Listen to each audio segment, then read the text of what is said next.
துறைக்கு அருகே உள்ள கடச்சினேந்தல் கிராமத்தைச் சேர்ந்த பெண் ரேவதி.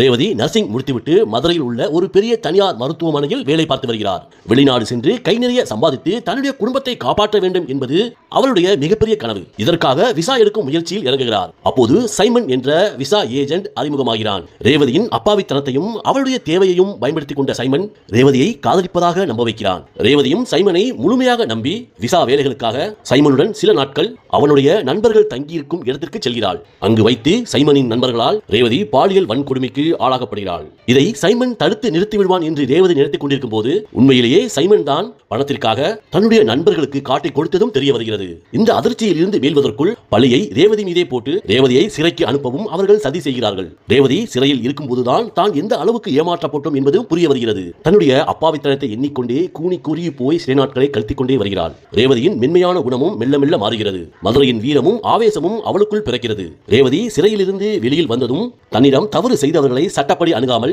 அவர்கள் செய்த பாவத்திற்கு அவர்களே வாழ்நாள் முழுவதும் வருந்தும்படி ஒரு தண்டனையை கொடுக்க திட்டமிடுகிறாள். சைமனையும் அவனது நண்பனையும் ஒவ்வொருவராக தேடி பிடித்து அவர்கள் செய்த அதே தந்திரங்களை பயன்படுத்தி அவர்களை தன் வலையில் விழ வைக்கிறாள். முதலில் தனக்கு துரோகம் செய்த சைமனை தண்டிக்க நினைக்கிறாள். சைமன் செய்த அதே துரோகத்தையே அவளுக்கு சாதகமாக மாற்றுகிறாள். தன்னை சிதைத்த சைமனை தேடிச் சென்று மீண்டும் அவன் வலையில் விழுவது போல நடித்து சைமனின் நம்பிக்கையை பெறுகிறாள். ஒரு கட்டத்தில் சைமனுக்கு மயக்க மருந்து கொடுத்து தப்பிக்கவே முடியாதபடி கட்டி போடுகிறாள். சைமன் கண் விழித்து பார்க்கும்போது அவன் முன்னால் அறுவை சிகிச்சைக்கு தேவையான கத்திகளோடும் ஊசிகளோடும் மீனாட்சி நிற்கிறாள். இங்கு சைமனின் கண்களுக்கு ரேவதி மீனாட்சி தாயை போலவே தெரிகிறாள். ஒரு பெண்ணை வெறும் உடல் இச்சைக்காகவும் போக பொருளாகவும் பார்த்த அந்த மிருகத்திற்கு அதே உடலை வைத்தே பாடம் புகட்ட துணிகிறாள் ரேவதி. இந்த உறுப்பை கொண்டு சைமன் அந்த பெண்ணின் அதாவது ரேவதியின் கௌரவத்தை சிதைத்தானோ அதே உறுப்பை தனது மருத்துவ அறிவை கொண்டு ரத்தம் அதிகமாக வெளியேறி அவன் செத்து விடாதபடிக்கு மிகவும் லாபகமாக அறுவை சிகிச்சை செய்து அகற்றி விடுகிறாள். சைமனை கொல்வது ரேவதியின் நோக்கமல்ல. சைமன் சாகக்கூடாது, ஆனால் உயிரோடு இருக்கும் ஒவ்வொரு நொடியும் ஒரு ஆணாக தான் எதை இழந்தோம் என்று நினைத்து அவன் புழுங்கி புழுங்கி அழுக வேண்டும் என்பதே ரேவதியின் ஆணித்தரமான முடிவு.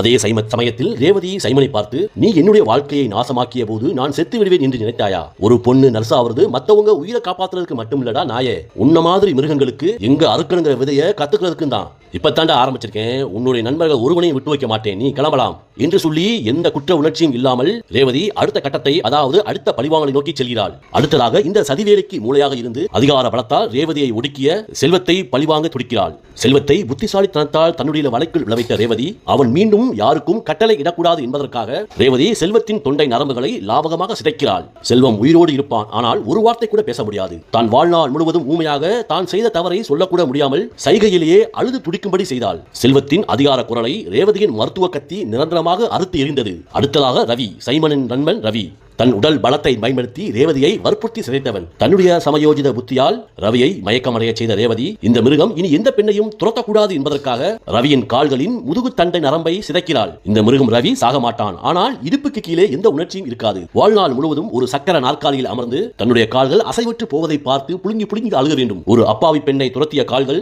இனி ஒரு இன்ச்சு கூட நகர முடியாது என்பதை ரேவதி ஆணித்தரமாக செய்தாள். அடுத்ததாக இந்த கொடுமையெல்லாம் வேடிக்கை பார்த்த துரோகி குமார். ரேவதி கதரும் போது அதை ரசித்து வேடிக்கை பார்த்து சிரித்தவன் இந்த நயவஞ்சகன். குமார் செய்த பாவம் அநீதியை பார்த்து ரசித்துக் கொண்டிருந்தது. அதனால் அவனுடைய கண் நரம்புகளை மெல்லிய ஊசியால் சிதைத்தாள் ரேவதி.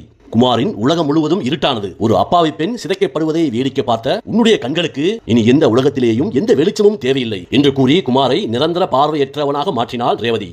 குமார் கண்ணை திறக்கும் போதெல்லாம் அவன் செய்த பாவம் அவனுக்கு நினைவுக்கு வரும்படியே செய்தால் ரேவதி. பெண்களின் மானத்தை தொட்டால் உயிரை எடுக்காமலேயே நரகத்தை காட்டுவோம் என்று ஆவேசமாக பேசிவிட்டு அமைதியாக தன்னுடைய நர்ஸ் உடையை சரி செய்து கொண்டு நரசிங்கத்தில் உள்ள நரசிம்மர் கோவிலின் கோபுரங்களை பார்த்து கைவூப்பி வணங்கிவிட்டு எந்தவித குற்ற உணர்ச்சியும் இல்லாமல் அந்த இடத்தை விட்டு வெளியேறுகிறாள். இது பழிவாங்கல் அல்ல, அந்த துரோகிகளுக்கு வழங்கப்பட்ட அப்பட்டமான நீதி என்று மனதிற்குள் நினைத்துக் கொண்டே தன்னை அமைதியாக்கிக் கொண்டு உயிரை காக்கும் செவிலியர் பணிக்கு வழக்கம் போல செல்ல ஆரம்பிக்கிறாள் ரேவதி.